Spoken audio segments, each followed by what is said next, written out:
All right, welcome back, everybody.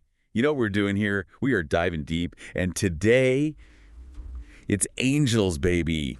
Angels in the Bible, always a fascinating topic. Yeah, there's just something about angels. I mean, they capture the imagination, don't they? Absolutely. And there's so many questions about them. Like, how many different kinds are there? What do they do? Where do they fit in the whole scheme of things? It's a deep well, and we're about to jump in head first. Well, just a heads up, we're not going to come out of this deep dive with like a definitive, angel taxonomy or anything. Right, because the Bible, it doesn't really give us that, does it? Nope.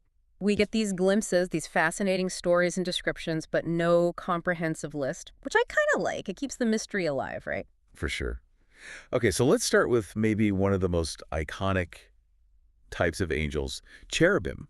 I think most people, when they hear cherub, they picture those cute little baby angels, chubby cheeks, tiny wings. Yeah, the Renaissance art version, Yeah. not quite what we're dealing with in the Bible. So set us straight. What are cherubim really like? Well, they're powerful, like seriously powerful, often associated with guarding sacred things. Think about the Garden of Eden. Genesis 3.24, after Adam and Eve are expelled, God places cherubim at the entrance to guard the way to the tree of life. Wow, that's a serious security detail.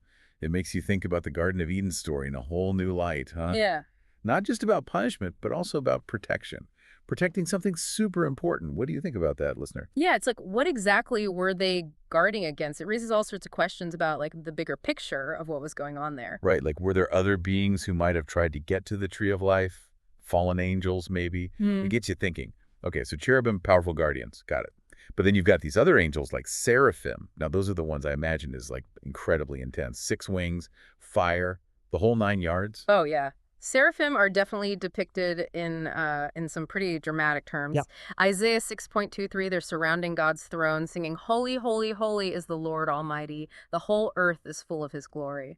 Powerful imagery. So they're associated with praising God. Yes. And purifying sacred spaces. Their fiery nature, it's probably more symbolic than literal, representing God's holiness, his power, So not necessarily literal fire, but definitely conveying this like overwhelming sense of divine presence. Exactly. And their constant praise, that repetition of holy, holy, holy, it really emphasizes the otherworldly nature of God. It's like this concept of holiness that's just beyond human comprehension.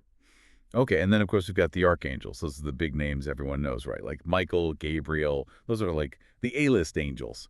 So what sets them apart? Well, they're often considered high-ranking angels given specific missions, really crucial roles in God's plan. They act as messengers, warriors, carrying out God's will. Yeah, I'm thinking of like Michael battling Satan in Revelation. That's an epic showdown. Right. Revelation 12.7 to 9. And then you've got Gabriel announcing the births of John the Baptist and Jesus. That's in Luke 1.2638. Yeah, that's a pretty big deal, announcing the coming of the Messiah. Mm. It makes you realize how important angels are in these biblical narratives. They're not just like side characters. They're woven into the fabric of these really significant events. Yeah. What do you think, listener? Does it make you look at the stories differently when you really think about the role of angels? Yeah, I mean, they represent divine intervention, communication between heaven and earth. They're involved in these cosmic battles, these huge struggles between good and evil.